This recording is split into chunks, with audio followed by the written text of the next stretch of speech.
Hey, everybody. Welcome to Steve Couper's podcast for aspiring real estate investors. In each episode, we connect with seasoned investors and industry subject matter experts who are eager to share their experiences and tips for success when investing in real estate. And today, I am super excited because for Steve Couper's podcast number 10, that's right, you're my 10th guest, I have the most profound pleasure of speaking with a recovering, overachieving, people-pleasing perfectionist.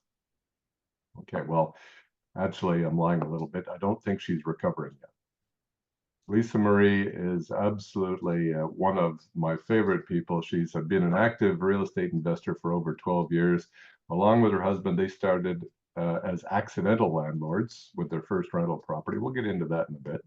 And they've since expanded their portfolio and knowledge to the point where today they're the sole owners of over 90 rental doors and have more in joint ventures as well.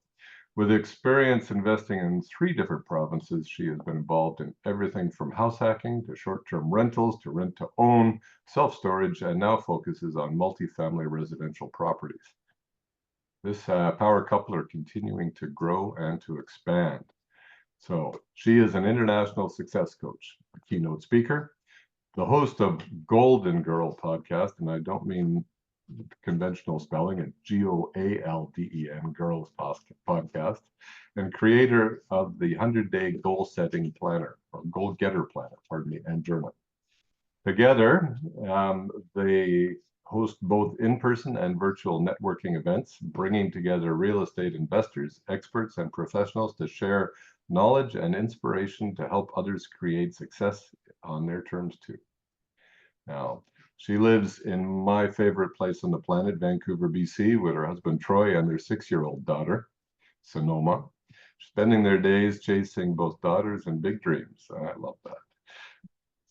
At the age of 27, she faced a reality that she may have only 1 or 2 years left to go. And I am so very happy to tell you that she was able to change that destiny. Ladies and gentlemen, I'm super excited to welcome Lisa Marie Michaud. Oh, Steve, thank you so much for the warm welcome. I'm so honored to be here with you today and so excited to chat about real estate. I love that you have this platform. I love that you have this beautiful intention of, creating this platform where investors can meet a whole range of people, and I'm honored to be a part of it. So thank you for having me. Oh, thank you so much. Hey, before we go much further, did I get everything correct or did I make any mistakes for that? You did better than I would have done. You did great. Thank you. Okay. Thank you. You did awesome. Thank you. Oh, good. Okay, well then let's start some questions. I'd like to actually start in the beginning where you're talking about becoming an accidental landlord. That sounds quite intriguing. I'd like to actually understand how you went from accidentally being a landlord to owning over 90 doors. Tell me more. Well, it's been a few years in between there. But let me tell you, when we first started, Troy owned a house and we started dating. And eventually we got to the point in our relationship where we decided we wanted to buy a home together. And we had this fork in the road, as we all have many of these in our lives. And we really had the choice, do we want to sell this property and take the money now? Or should we keep it and hold it as a rental property? And at the time we thought, hey, wouldn't this be so cool if, in 25 years it's paid off? We didn't know, are we going to have pensions? What's our future retirement going to look like? So we thought, it'll be either some cash flow in our retirement or we can sell it and have a couple extra $100,000 in retirement. And so it was that fork in the road, that choice to not sell and decide to hold it, that really turned us into accidental landlords. We weren't strategic about it. It's not like we picked this property just for an investment. It's not like we did any kind of deal analysis on it. It's not like we, really had any strategy or thought behind it. We just were like, hey, yeah, why not? Let's just try this, see how it goes. And with that, we became accidental landlords. And truthfully, for the next couple of years, that's about as far as we got in our journey. We were busy working. We were both in corporate jobs. We were doing very well. We were kind of working our way up in that, doing some traveling, getting married, all these other life things, ticking the boxes. And it wasn't until I had that health scare that you referred to that really changed things for us. And it really did 2 things. So number one, I'll tell you, when I laid in bed that night with Troy and looked at him and said, what do you want to do if I only have a year or two left to live?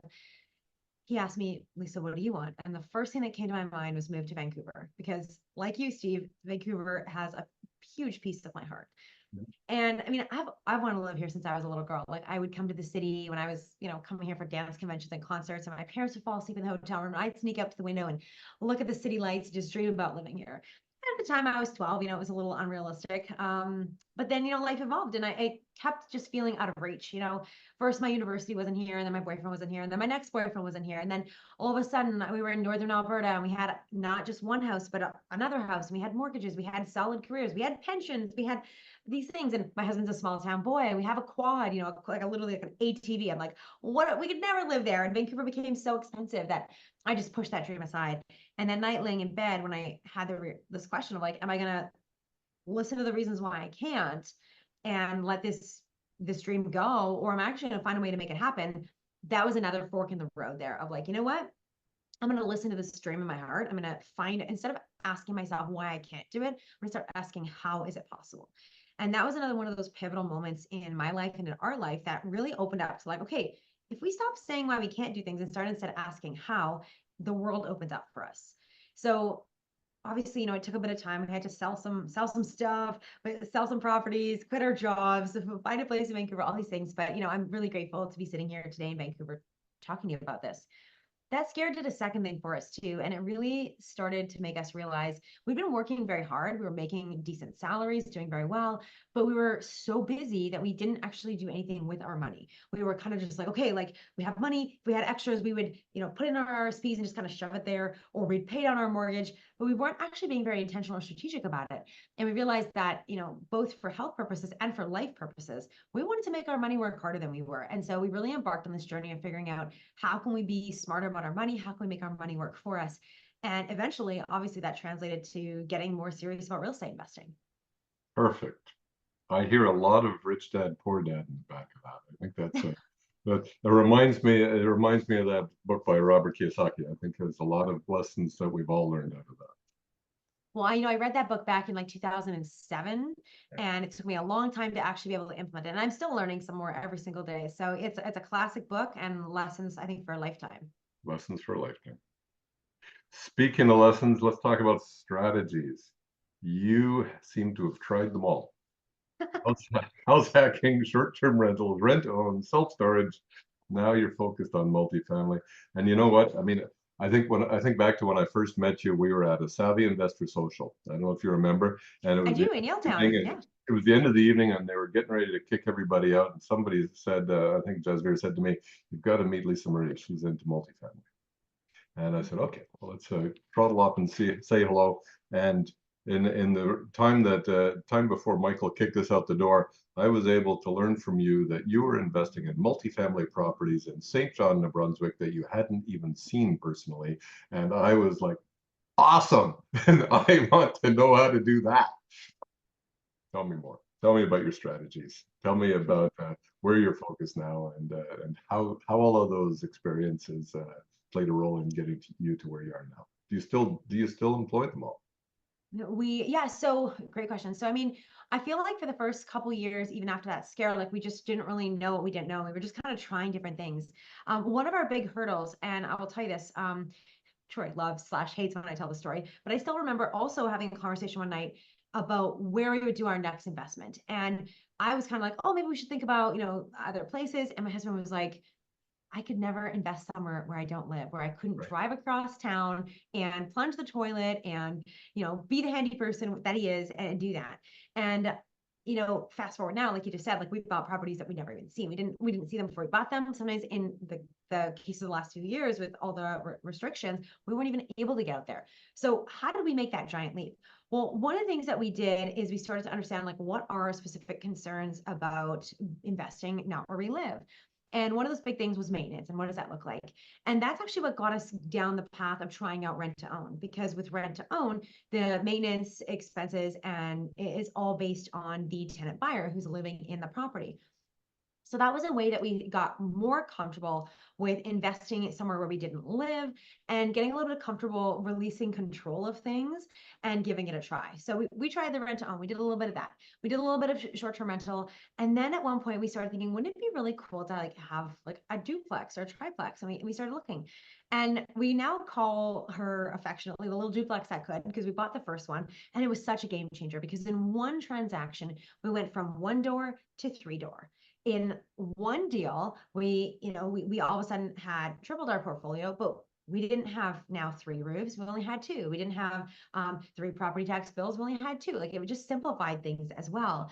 And if one tenant was gone, it wasn't like 100% of our income was eviscerated. We still had income coming in. And so that really, really made us think, oh, this is like, there's something here. There's something really powerful about this. So a year later, we then forayed into something a little bit bigger. We bought our first 6-unit building, and all of a sudden we, went from 3 to now we had 9 doors, and we tripled our portfolio again. And that just reinforced for us how powerful multifamily is.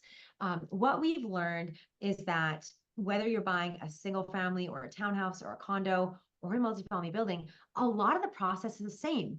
You still have to do your deal analysis. You still have to make sure you understand the neighborhood and what the income's going to look like. You still have to make sure you understand the condition of the property, estimate, renovations or maintenance costs. You still have to go through, put in an offer. You still have to navigate financing, whether it's working with private lenders or working with a seller mortgage, or whether you're doing traditional residential or commercial financing. You still have to go through the process no matter what kind of building it is. And so why not do that one time and get 5 or 6 or 10 or 20 revenue streams as opposed to just having one? So we realized the power of multifamily. Fast forward again, we started to explore different markets and this is something that any investor, I think that's been, doing it for a long enough time, you kind of realize like things change, things shift. And we started looking across Canada and we came across opportunities in St. John, New Brunswick. So before we invested there, we did actually fly out there. We did get a sense of what's the community like. We looked at a few other communities out there. We got a sense of the different neighborhoods. We interviewed different team members. We met a few realtors, met some property managers, got to know their standards. What are they looking for? How do they operate? All those kinds of things. And then flew home and really just kept searching for the right property. So March of 2020, when everyone was busy sanitizing their mail and hand washing down the groceries and stripping down outside the house where they came in, we had the opportunity to buy a 13-unit apartment building. And that was kind of our big, like our first bigger building, sight unseen out in New Brunswick. And certainly had to overcome some fears and do some self-talk around that and really like make sure we felt good about it, but ended up going ahead and we've never looked back. Since then, I think we bought another 11 properties out there, a mix of, there's been a duplex we converted to a triplex, some 5, 6, 7, 8 units, and then a mobile home park that we purchased as well that has 20 pads and 7 mobile homes on it. So it's been like, again, I often think of it like a staircase. Like you have to you take a leap up and go up the stair, and then you got to walk on that stair for a minute. You can take the leap up and you walk on it. And so it's been a few stairs that we've had to take and a few steps that we've had to take, but they've all led us to this place of now having really great systems, knowing what it takes to invest in multifamily, having clarity, this is what we want to do, and repeating the system and growing our portfolio in the process. Perfect. Yeah, this is resonating here. That story about you investing in St. John, and I was thinking, I know somebody out there. I should give them a call. You know what? I mean, that was one of the big things. Like first of all, like I had another friend that had mentioned that casually that they were investing out there. We started running some numbers. We had seen in some Facebook groups who were investing out there. And then I had some family friends and a friend from Fort McMurray that happened to be living out there. And it was kind of like, you know what? Like, let's just do it. What do we have to lose? Let's get out there. And that is something I don't think it's necessary. Like we have many clients that actually have never been out there and they own lots of properties and they're really happy.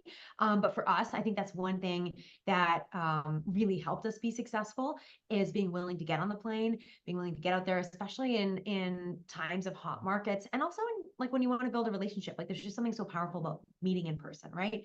And so we really, really appreciated that experience. And it's not a must, but it's definitely something like I would recommend doing it. I fully agree. I am a big believer in shaking somebody's hand and saying hello and looking them in the eyes. I love that. Yeah. However, when Zoom was introduced to the planet, it's all of a sudden possible to get the next best thing. So I think that the world's changing really rapidly, and this technology is certainly helping helping us connect across the divide. Absolutely. I totally agree. Yeah. Let's talk coaching. So it's one of my favorite subjects because I think that with the right mix of approach and results, right mix and approach, the results can accelerate growth exponentially. The opposite can also be true, right? So Absolutely. I'm really interested in learning more about your strategy and approach to coaching, how you feel your experiences help guide you in building a success plan for your students, and maybe talk about how you measure success as a coach. Hmm. Wow, such beautiful questions. If I forget any of them, just prompt and dive in there, Steve. I want I'll to make bring you sure back. I touch on all those points. So for me, my first experience was having a coach. And I got to experience firsthand how transformative that was. When I was in my corporate job, we were given an executive leadership coach. And the things that I learned, basically, like if people haven't worked with a coach before, essentially, usually how it works is like you bring them a problem or a challenge, and they help you work through it, not as like telling you what to do in terms of a consultant, and not like a therapist just talking about your feelings and leaving you for the next week, but actually like kind of riding alongside of you. And that's what I found my coach did really well. And I found that the things that I struggled with in my work career often would also go to my personal life and my relationships with my partner or my friends or my family, and because there's just one of us. And unfortunately, as much as we think there's like a work self and a home self and an investor self and all these things, like it's still us at the end of the day. And I'm in that transformation of learning about myself and making myself better. I realized how making me better, it was kind of like the rising tide. It lifted the boats of everything. Like it made my relationship better, it made my work better, it made my work with colleagues better, it made my friendships better. Like it made me better, and that made everything in my life better. And I was kind of like, you know what? This is really cool stuff. One day I want to be a coach. And of course, this was kind of like the classic Vancouver. Like one day, I was like, well, I need to have like $1 million in the bank account, and my kid needs to be moved out. Like all these, I had all these like rules that wasn't even conscious of, like why I can't do this. I didn't even have a kid at the time, and I was like, I won't do this till she moves out. Like that's how like disconnected I was. And this is another one of those things that the healthcare really accelerated from me. It was like, wait a minute, like why am I waiting for this thing? And I kept moving the marker. It was like, well, I need like $1 million in the bank account. And then it was like 2 million in the bank account. And it was like all these things. It was like, well, I'm never going to let myself get there. So I did my coach training through CTI, Coaches Training Institute, which is like a gold standard here in terms of coaching. And the first several years of my business, in between having a baby and life, was very much focused on helping women around the goal setting piece. So how do you, because these are the things that I struggled with, like how do you actually figure out what you want in your life? How do you have the courage to claim it? How do you create an action plan to get there? What are the mindset and habits you need? And then how do you get it out of your own way to make it happen? And in the last couple of years, we just noticed this shift where more and more people were starting to talk to us about real estate as we were starting to really grow and become more successful. And we also saw this huge gap. And I think this is the power of coaching. We've been in a lot of other courses, a lot of Facebook groups, and there is a really big difference between information and implementation. Mhm. And, consulting often or teaching is like information, coaching is implementation. And we saw so many people falling through the cracks in these courses, watching a video, watching, 100 videos, frankly, and still not fully having everything they need to implement. And sometimes that thing is like more information. Sometimes that thing is like some confidence. Sometimes it's working through fears or having personal questions answered, but it's not enough. Information does not always translate to implementation. And so we started kind of haphazardly helping people as we sort of could. But I'll tell you, that's not as powerful as creating a container. And that's what we really wanted to do. We thought, you know what, like we're kind of like half helping like some people here and there, like when we have time in between with messages, but we want to be very intentional, and we actually want to help people, the people that are stuck, the people that are like, no, I want to do this, the people that were like where we were years before, kind of looking around being like, how do you grow, but not knowing how and not knowing where to turn. We want to help those people to actually implement what they've learned, what they know, and accelerate that timeline. So our approach to coaching, I coach alongside my husband, Troy. He does a lot more of like the deal analytics and like offers some of that financing strategy. That's really his gem. And my approach, we it's two-pronged. It's like, first of all, we always start with clear goals. I will tell you, like probably 50% of people don't have clear enough goals, and that really stops them from moving forward.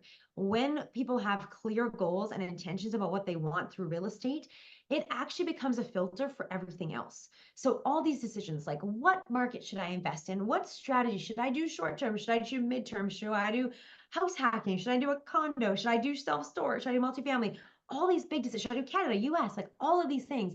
You can make that decision 50% easier just by having clear goals to act as a filter to say, yes, this strategy does fit my goals. This market does not. It actually becomes this powerful filter for you to make the other decisions that need to be made in real estate investing and move through that process. But because people don't do that, don't start with that, they just go right into the information, it becomes really hard then to translate that into any kind of meaningful decision or meaningful action. So that's really like a key part of what I believe is like having goals, having focus, and using that as a filter to make the other decisions. Another key part of coaching success, in my opinion, and our whole process is having a process and having clear steps. And there's like, we make this customized for each of our clients because some are coming in different things. Some are coming in with an existing portfolio that we can optimize. Some are coming in with cash, and that's a different strategy than someone who's coming in and maybe needing to raise capital, wanting to find private lenders or find joint venture partners and things like that. So there is a bit of a obviously it varies. It's very personalized, but the essential like steps to buy a property are the same. And as long as you follow that, and we obviously help people put the personalized touches on there, but it's like we have a process, we have clear steps, and we've now done it for 14 buildings now. And so we know it works. We know it works for us. We know it works for our clients. And so it's also, I think a part of our coaching is also like, here, let's make it easier. Let's not reinvent the wheel. Let's start with what we know works. And then the last piece that I think is really important is mindset support. I know that's something that you're also passionate about. But I know so many of the things like, well, habits and mindset, honestly, like 40%, over 40% what you do every day is what you did yesterday and what you did the day before. It's the same. And over 80% of the thoughts that you have in your head are the same as the day you had before. So people who say, I just need to do something, like how many times have we all said, I just need to stop using my phone at night, or I just need to stop using my phone in the morning, or I just need to insert the blank. There's a reason why you can't just say, I'm going to do it and do it. There actually is some sort of usually like a mindset or a habit, or probably both, that needs to shift. If you want to get something different than what you have, whether that is real estate investing, running your first half marathon, starting a podcast, if you want to do something different, you have to reprogram the way you think and the way you behave. And so I think that also gets missed, if you're just watching videos, if you're just, taking in information, it's the true fears and resistance come up when you're taking action. And so that's an important part of us being part of the coaching process, is that today we can maybe have some guesses about what fears might come up as you go in to put your first offer in. But when you actually get there, it might be different. And we want to be there to support and figure out, okay, all right, so we hadn't thought about this before, but now here you are, you're putting in the offer. Now you're realizing, I'm actually having, I'll tell you, like our clients sometimes worry, like, what are other people going to think? Are they going to think I'm greedy? Or what if I'm not a good landlord? What if I don't know what I'm doing? What if I make this horrible mistake and I've overpaid for this property? And all these fears, instead of what a lot of people would do is just like, take those as truth and take their foot off the gas and maybe pull off the offer, not put the offer in at all. We actually help people through those resistances that can come up at any point during the way that you don't always know they're going to come up at the beginning. You think it's all going to be good, and then here you are faced with a challenge, and that's where it's really your opportunity to rise up and shift. So that's our approach to coaching. What I use as a measure of success, I think, is a couple of prongs. I mean, ideally, I want the most important thing is my client feeling successful. Have they learned something out of this process? Ideally, if they wanted to buy multifamily, they bought multifamily. But honestly, sometimes the win is also not buying multifamily. Sometimes the win is like, I learned what not to buy and what not to do. And I think that's just as valuable, to learn what you are and what you aren't looking for. Sometimes like the clarity that people get from knowing what their goals are, like that serves them forever and ever and ever. The clarity of having a process, having confidence, and once you have confidence, like you can do way more things than you could before. You can have harder conversations. You can put yourself out there for a podcast or for an award, or introduce yourself to somebody you never imagined you could. Like confidence is so key. So, I mean, yes, on like, I want my clients, if they want to buy multifamily, like we want to help them do that. But there's also these other pieces that come in line, I think, that allow them to have success in real estate and then in all other areas of their life as well. And I think that goes back to what I was saying with my initial coach. Like, they transformed me and I transformed everything else in my life. That is a measure of success with my clients, that we help them through their transformation so that they're better, and that shows up in every aspect of their lives. That is awesome. I like that answer very much. And actually, what you said about having clear goals, I think is very important. I was talking to a fellow the other day, and he asked me about my goals. And I said I want to have 100 doors by day X. Right?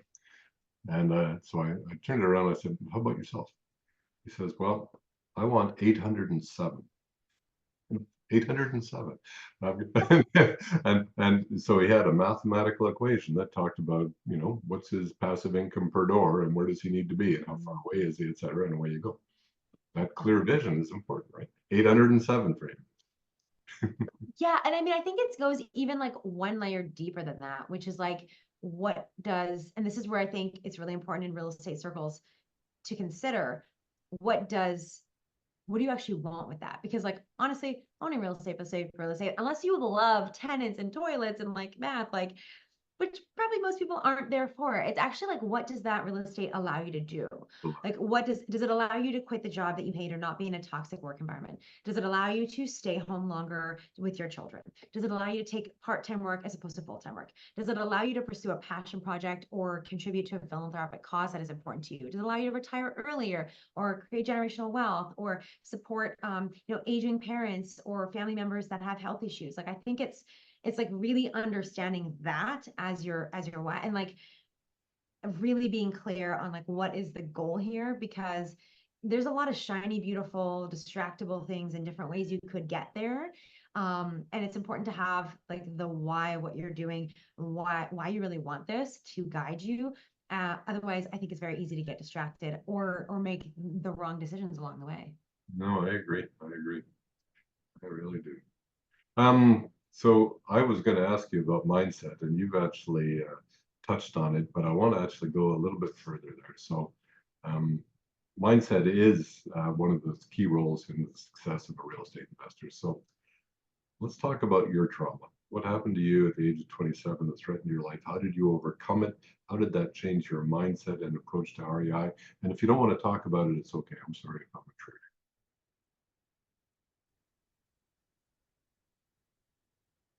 No, absolutely. So 27 was when I had my health scare. And that really was such a wake-up call for me to realize that I hadn't been living my life. Like, I'd done all the right things in my life. I went to school, I got a degree, I got a job with a pension, bought a house, bought another house, got married, like ticked all of the boxes. And yet, and I'd hit a peak in my life. Like, everything was really great, but it was essentially like the wrong peak. It wasn't, there were still all these things that I wanted to do in my life. And it was the first time that I'd done self personal development work before this. I'd had a coach even before this. Like, I'd been, reading books about psychology. I learned about psychology in school, but it was like the first time I really started to listen to my internal dialogue about, what am I telling myself about things? And I think this is a shift I love to help people make, is like realizing why you're thinking the way you're thinking, or why you, like, the story that you have about something. Like, what was my story about why I couldn't live in Vancouver, and how convincing I was in that was my reality and that there was no other reality. And the thing is, like, once it's easy to look at like my thing now. Maybe you guys are all like, oh yeah, duh, you could figure it out, right? But I guarantee you there's still other places in my life where I don't see this, and guarantee you there's places in your life where you are stuck in seeing only one reality when in fact there's many other possibilities. So a lot of the things that I've had to work through, I mean, there's been lots of things in terms of real estate investing that both Troy and I have had to shift through that. Some big ones definitely around money. we, like I said, for a long time, we'd have money and it was like, hoard it, save it, like put it down on the mortgage, pay down the mortgage as soon as possible. And some of that can definitely be prudent financial planning, but it can also come from like scarcity, like this, like fear of debt, debt being a bad thing, debt being something to be ashamed of, debt being something to always just try and get rid of, as opposed to now we've really made the shift. And I think this is a key one for real estate investors, is to make the shift into seeing debt as a tool, and that it can potentially actually be, there's good debt and there's bad debt, and debt can be a tool that you can use to really accelerate your wealth and your growth, especially in real estate. So that was a big one that we had to like slowly uncover. But I think, if you'd asked me like in 2013 when I was, 20, 25 years old, and was like, no, you have to pay down your mortgage. Like for me, that was the reality. Those were facts. And it wasn't until I was able to start to listen to some of those things and then have the courage and the tools to question some of these things that I see as my reality, that then was able to shift the way that I saw things and shift my relationship with debt. Some of the other things we really had to shift as well, like we were just talking about this earlier today on our masterclass. Like we both, like I said, we worked very hard for our companies, and we were like, let's try and be like good employees, get great ratings, get raises, get promotions, and move up in that way. That was our tool for making money, was the corporate engine, or being employees, and very much an employee mindset. Right. Versus there came a point where Troy was considering doing a certification. It was going to be about a 2-year program, very intense, and it would end up, he'd make more a year. And I asked him today, I'm like, how much was it? He was like $8,000 a year. I'm like, oh my goodness.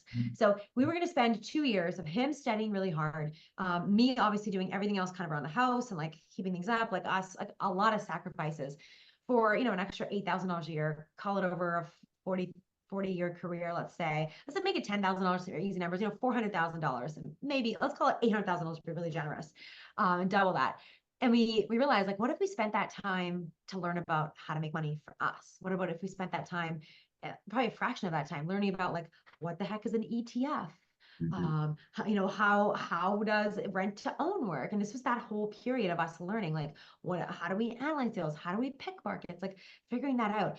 And I'll tell you, like the time that we invested to make money for ourselves and make money and take back control of our earnings I'm made infinitely more. I just gave you like what that could have made in 40 years. Like we've made that in like a single year sometimes because of what we've learned.